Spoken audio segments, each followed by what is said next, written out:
এই নিয়ামতের মধ্যে অন্যতম একটি নিয়ামত হচ্ছে আমাদের সন্তানরা, আমার ছেলে, আমার মেয়ে, আমার স্ত্রী, এটা আল্লাহর পক্ষ থেকে আমার কাছে নিয়ামত। আমার বাবা, আমার মা, এটা আল্লাহর পক্ষ থেকে নিয়ামত। এই যে যত নিয়ামত আছে এটাও একটা নিয়ামত।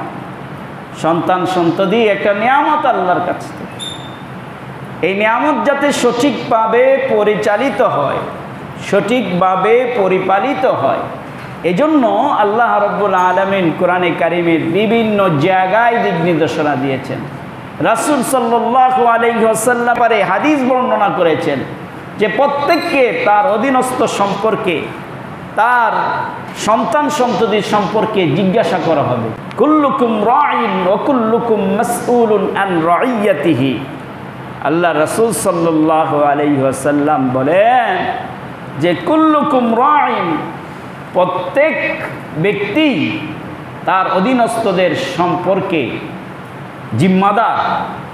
এই প্রত্যেক জিম্মাদারকেই কুল্লুকুম মাসউলুন আন রাইয়াতিহি, প্রত্যেক জিম্মাদার সম্পর্কে প্রত্যেক ব্যক্তিদেরকে জিজ্ঞাসা করা হবে কিয়ামতের ময়দানে।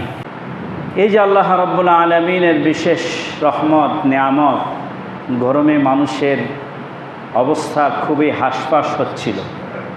মানুষ চাতক পাখির মেয়ে আকাশের পানে চেয়ে আছে, আল্লাহর কাছে ফরিয়াদ করতেছিলেন যে আল্লাহ রাব্বুল আলামিন যাতে বৃষ্টি দেন। আল্লাহ রাব্বুল আলামিন বান্দার ইমানের দিকে দেখে এই যে বৃষ্টির আভা চালু করেছেন। এখন মুহূর্তের মধ্যে গোটা বাংলাদেশে যেই অঞ্চলে বৃষ্টি হচ্ছে, সেই যে অঞ্চল এত গরম ছিল সেখান থেকে ঠান্ডা অনুভূত হচ্ছে। আমরা একটা ছোট্ট রুম, ছোট্ট ঘরকে ঠান্ডা করার জন্য লাখ লাখ টাকা খরচ করে দরজা, জানলা, ছিদ্রি, বাতাস বের হতে পারে না, সব বন্ধ করে তারপরে এটা ঠান্ডার উপক্রম করতে হয়। তাও ঠান্ডা হয় না, পর্যাপ্ত পরিমাণ চাহিদা মতো হয় না, হয় বেশি হইলে খারাপ লাগে, কম হলে গরম লাগে। এই নিয়ে বড় ইখতিলাফ। কিন্তু আল্লাহ রাব্বুল আলামিন পুরো পৃথিবীকে ওপেন রেখে, খোলা রেখে, ওপেন, সব কিছু খোলা, এই খোলা রেখে আল্লাহ রাব্বুল আলামিন মুহূর্তের মধ্যে ঠান্ডা বাতাসে আল্লাহ রাব্বুল আলামিন সব ঠান্ডা করে দিয়েছেন। সুবহানাল্লাহ। এটা আল্লাহ পাকের মেহেরবানি, এটা আল্লাহ পাকের রহমত। এই জন্য আল্লাহ রাব্বুল আলামিন কোরআনে কারিমে কথা বলেছেন যে আমি আকাশ থেকে বৃষ্টি বর্ষণ করি, বর্ষণ করে এই বৃষ্টি মানুষের জন্য রহমত, এই বৃষ্টি মানুষের জন্য রহমত।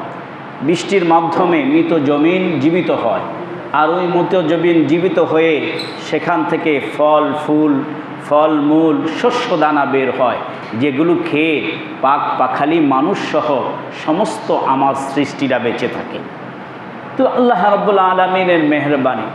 তো এই যে নিয়ামতগুলো আল্লাহ দিয়েছেন, দেওয়ার সাথে সাথে আল্লাহ রাব্বুল আলামিন এই কথাও বলেছেন যে আমার নিয়ামত উপভোগ করছো তো আমার কাছে শুকর গুজার করো। শুকর গুজার করলে নিয়ামত বাড়ায় দিব, শুকর গুজার না করলে নিয়ামত ছিনিয়ে নিব, কমায় দিব, শাস্তি দিব। এই সব কথা আল্লাহ কোরআনে বলেছেন। আল্লাহ বলতেছেন কোরআনে, লা ইন শাকারতুম লা আযীদান্নাকুম ওয়া লা ইন কাফারতুম ইন্না আযাবি লাশাদীদ।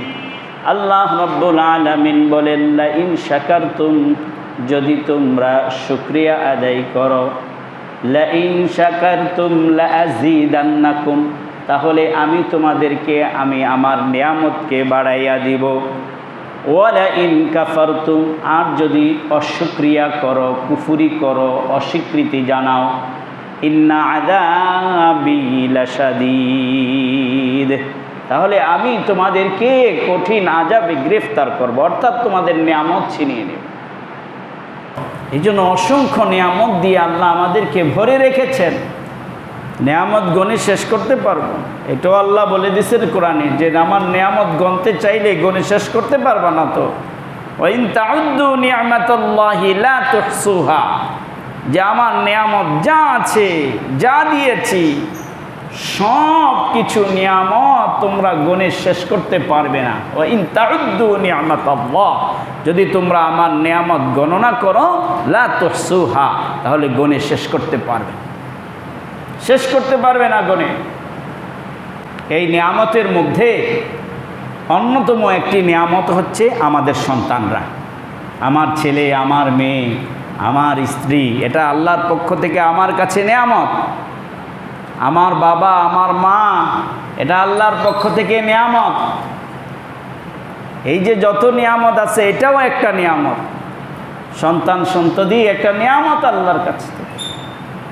এই নিয়ামত যাতে সঠিকভাবে পরিচালিত হয়, সঠিকভাবে পরিপালিত হয়, এজন্য আল্লাহ রাব্বুল আলামিন কোরআনে কারিমের বিভিন্ন জায়গায় দিক নির্দেশনা দিয়েছেন। রাসূল সাল্লাল্লাহু আলাইহি ওয়াসাল্লাম পরে হাদিস বর্ণনা করেছেন যে প্রত্যেককে তার অধীনস্থ সম্পর্কে, তার সন্তান সন্ততি সম্পর্কে জিজ্ঞাসা করা হবে। কুল্লুকুম রাঈন ওয়া কুল্লুকুম মাসউলুন আন রাইয়াতিহি। আল্লাহ রাসূল সাল্লাল্লাহু আলাইহি ওয়াসাল্লাম বলেন যে কুল্লুকুম রাঈন, প্রত্যেক ব্যক্তি তার অধীনস্থদের সম্পর্কে জিম্মাদার। এই প্রত্যেক জিম্মাদারকেই কুল্লুকুম মাসউলুন আন রাইয়াতিহি, প্রত্যেক জিম্মাদার সম্পর্কে প্রত্যেক ব্যক্তিদেরকে জিজ্ঞাসা করা হবে কিয়ামতের ময়দানে। যদি জিম্মাদারের সঠিক জবাব দিতে পারে, তার কথার সঠিক চয়নতা আসে, তাহলে এটা তার জন্য আখেরাতে কল্যাণকর হবে। আর যদি জিজ্ঞাসা করার তার নিয়ামতের কদর শুকরিয়া অথবা তার জিম্মাদারিতে যা কিছু ছিল সেগুলো সে ঠিকমতো পালন না করে, তাহলে আল্লাহর কাছে সে কিয়ামতের ময়দানে ধরা খাবে। এই জন্য প্রত্যেক বাবা মাকে তার সন্তান সম্পর্কে জিজ্ঞাসা করা হবে।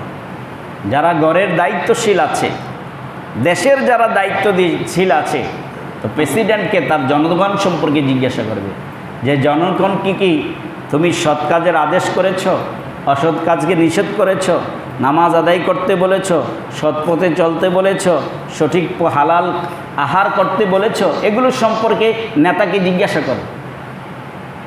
পরিবারের কর্তা হচ্ছে পুরুষ, তো বাবাকে তার সন্তানদের সম্পর্কে জিজ্ঞাসা করবে। স্বামীকে তার স্ত্রী সম্পর্কে জিজ্ঞাসা করবে যে তুমি কি তোমার স্ত্রীকে, সন্তানকে সৎ কাজে চলার জন্য বলেছ? তাদেরা যে ঘরের মধ্যে নামাজ কায়েম করে না, দিন অনুযায়ী চলে না, তো তাদেরকে একবারও হলো কি এই কথা বলেছ যে দিনের ওপরে চলতে হবে, না হয় আমার পক্ষ থেকে কঠিন কঠিন পদক্ষেপ নেওয়া হবে? এ কথা একবারের জন্য তো আমরা বলি না। তা এই কথা জিজ্ঞাসা করবে। আবার নারীকে তার স্বামী সংসার ঠিকমতো গুছিয়ে রেখেছে কিনা, সন্তানের লালন পালন ঠিকমতো করেছে কিনা, ঘরের দায়িত্বে নারী যে আছে এই নারী ঘরের আমানত রক্ষা করেছে কিনা, এই সম্পর্কে নারীকেও আল্লাহ রাব্বুল আলামিন কিয়ামতের ময়দানে জিজ্ঞাসা করে। নারীকেও আল্লাহ জিজ্ঞাসা করে। তা প্রত্যেকেই তার অধীনস্থ সম্পর্কে, ব্যক্তিদের সম্পর্কে জিজ্ঞাসা করবে। আল্লাহু আকবার কাবীর। মা বাবা একটা নিয়ামত। এই মা বাবার জন্য, মা বাবাকে সন্তানদেরকে জিজ্ঞাসা করবেন আল্লাহ রাব্বুল আলামিন। কারণ মা বাবা যখন বৃদ্ধ হয়ে যায়, তখন এ মা বাবা সন্তানের জিম্মায় চলে যায়। অ্যাডাল্ট যুবক ছেলে তার কর্ম করতে সক্ষম এমন ব্যক্তির জিম্মাদারিতে মা বাবা যখন বৃদ্ধ হয়ে যায়, বা সন্তানের জিম্মাদারিতে মা বাবা চলে যায়, তার দেখভাল করার দায়িত্ব সন্তানের, পরিপূর্ণভাবে দেখভাল করার দায়িত্ব সন্তানের।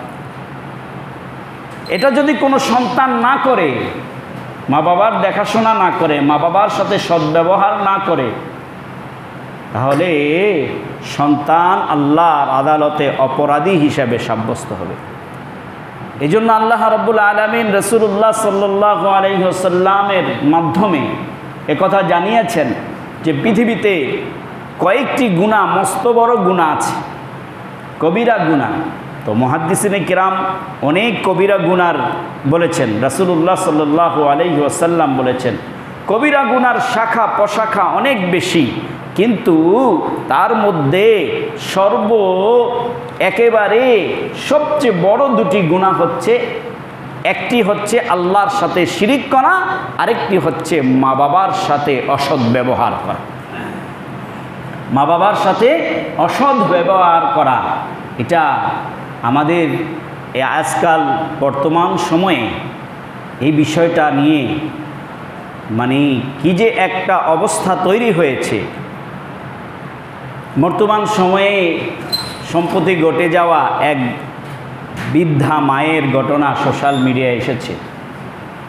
7 দিন পর্যন্ত নিজ ঘরে মরে পড়েছিল, পাশেই তার মেয়ে থাকে আর তার সুশিক্ষিত সন্তান। কেউ বুয়েটের প্রফেসর, টিচার, এত বড় একটা বড় ভার্সিটি, তার টিচার, প্রফেসর এবং আরেকজন সচিব, যুগ্ম সচিব। তাহলে কি পরিমাণ যুগ্ম সচিব বানাইতে গিয়ে এই সন্তানের পিছনে মার সময়টা ব্যয় করতে হয়েছে। কত রাত মা সন্তানের পরীক্ষা আসার পরে জাগ্রত থেকেছেন এই মা। সন্তানকে বিশ্ববিদ্যালয়ের টিচার বানাইতে গিয়ে এ মা কত ত্যাগ স্বীকার করেছেন, কতটা রাত্রি জাগরণ করে আল্লাহর দরবারে সন্তানের কামিয়াবির জন্য আল্লাহর কাছে ফরিয়াদ করেছেন এই মা। কিন্তু বৃদ্ধ বয়সে এ মার অবস্থা হয়েছে নির্জন একটি রুমে একাকী ঘরের মধ্যে মরে পচে থাকা পর্যন্ত 7 দিন পর্যন্ত সন্তানরা কেউ মার খোঁজ নিতেও পর্যন্ত আসে নাই। লাশে যখন পচন ধরেছে, গন্ধ বের হয়েছে, তখন মানুষের উদ্যোগে এই ঘর থেকে যখন কোনো সারা শব্দ মিলছে না, ঘরের দরজা ভেঙে মার এই অবস্থা দেখেছে। চিন্তা করতে পেরেছেন কতটা দুর্গতি চলতেছে, সন্তানদের কতটা অবক্ষয় হলে পড়ে একজন সন্তান তার মায়ের খোঁজ নিতে পারে না। হ্যাঁ, কর্মর কারণে সে দূর দূরান্তে থাকবে, এটা থাকতে হয়, অনেক সময় দূরে থাকতে হয়, কিন্তু প্রতিদিন 1বার 2বার তুমি তোমার মার সাথে যোগাযোগ করো। যখন দেখলাম মার সাথে যোগাযোগ হচ্ছে না, একবারও মা ফোন ধরছে না, 1 দিন 2 দিন ধরছে না, পরের দিন তো মার খোঁজ খবর নেওয়া উচিত ছিল। কিন্তু তার মানেই বোঝা যাচ্ছে মাসকে মাস হয়তো চলে গেছে, নিজের সন্তান নিজের স্ত্রী নিয়ে হয়তো আনন্দ ফুর্তিতে ঈদের সময় কাটাচ্ছে, কিন্তু মা যে ঘরে না খেয়ে অসুস্থ অবস্থায় মরে পড়ে আছে, এই খবরটুকু পর্যন্ত সন্তানরা আজ নিয়ে নেয়। এমন সন্তানদের জন্যই আল্লাহর রাসূল সাল্লাল্লাহু আলাইহি ওয়াসাল্লাম অভিশাপ দিয়েছেন। আল্লাহ রাসূল সাল্লাল্লাহু আলাইহি ওয়াসাল্লাম মসজিদের মিম্বারে একথা 3 বার বলেছেন যে ওই সন্তান ধ্বংস হোক, ওই সন্তানের নাক ধুলোয় মিশ্রিত হোক যে সন্তান তার বৃদ্ধ বাবা মা পেল, অথবা বৃদ্ধ বাবা মার মধ্যে কোনো একজনকে পেল কিন্তু সে তাদের খেদমত করে জান্নাত হাসিল করতে পারল না, সে ধ্বংস হোক। তো এই জন্য সন্তানকে শুধু উচ্চ শিক্ষিত, GPA 5 পেয়েছে, এই জন্যই শুধু মিষ্টি বিতরণ করে এলাকা মুখরিত করলেই তার সৌভাগ্যমান বরণ করা যাবে না, যতক্ষণ পর্যন্ত না এই সন্তানকে মানবিকতা, ইসলামের দীক্ষায় দীক্ষিত এবং আল্লাহর ভয় সন্তানের হৃদয়ে যতক্ষণ পর্যন্ত তৈরি করা না যাবে, যতক্ষণ পর্যন্ত সন্তানকে আল্লাহর ভয় শেখানো না হবে, ততক্ষণ পর্যন্ত এই সন্তানের মাধ্যমে কল্যাণ আশা করা যায় না। এই সন্তান দিয়ে আখিরাতে দুনিয়া তো পার হওয়া যাবেই না, যার সম্পত্তি, যার চিত্র আমাদের সামনে ফুটে উঠেছে, আখিরাতেও এই সন্তানের মাধ্যমে কোনো সফলতা পাবো বলে আল্লাহর কাছে আশা করা যায় না। এই জন্য আল্লাহ রাসূল সাল্লাল্লাহু আলাইহি ওয়াসাল্লাম মা বাবাদেরকে দিক নির্দেশনা দিয়েছে। আমাদের এই আবেদন হচ্ছে এটা, আমরা আমাদের সন্তানদেরকে যারা আছে তাদেরকে দিন শিক্ষা দিব, ইসলাম শিক্ষা দিব। ব্যারিস্টার, জজ ব্যারিস্টার, উচ্চশিক্ষিত বড় ইঞ্জিনিয়ার হোক আমার সন্তান, এটা কোনো দোষের নয়, কিন্তু সন্তান যাতে আল্লাহকে ভুলে না যায়, দিনকে ভুলে না যায়, ইসলামকে ভুলে না যায়, সন্তান কোথা থেকে অর্থ উপার্জন করে আনছে সে ব্যাপারেও যাতে মা সতর্ক থাকে। তোমার সন্তান মানুষের বাড়ি বাড়ি চুরি করবে, তুমি তোমার সন্তানকে জিজ্ঞাসা করার মতো সাহস হয় না যে এটা কোথা থেকে আনলা, এটা তো তোমার পাওয়ার কথা না, তুমিও সেটা উপভোগ করতেছো। তো শয়তান মনে করতেছে এভাবে যত চুরি করতে পারি ততই তো ভালো, বাড়িতে আনলে খাবার তো সবাই খায়। তো এই জন্য সন্তানের উপার্জনের ব্যাপারেও খোঁজখবর নিতে হবে, সন্তানকে মানুষের মতো মানুষ করতে হবে। এ কথাও খেয়াল রাখতে হবে, আজকে আমরা যারা সন্তান আছি একদিন আমরাও বৃদ্ধ বাবা মা হব। আমি যদি আমার সন্তানের খেদমত পেতে চাই, তাহলে এখন থেকে আমি আমার বাবা মার খেদমত করতে হবে। যদি আমি আমার বাবা মার খেদমত করি, তাহলে আমার সন্তানরা পরবর্তীতে আমার খেদমত করবে, এটাই স্বাভাবিক। আল্লাহ রব্বুল আলামিন আমাদেরকে এই চলমান ঘটনা থেকে শিক্ষা নেওয়ার তৌফিক দান করুক এবং মানবতাবোধ আমাদের হৃদয়ে জাগ্রত হোক, যে আমরা যাতে সমাজের এই অবক্ষয় থেকে শিক্ষা গ্রহণ করে নিজেরা নিজেদেরকে গুছিয়ে নিতে পারি, মা বাবার প্রতি যত্নশীল হতে পারি। আল্লাহ রব্বুল আলামিন আমাদের সবাইকে সেই তৌফিক দান করুন।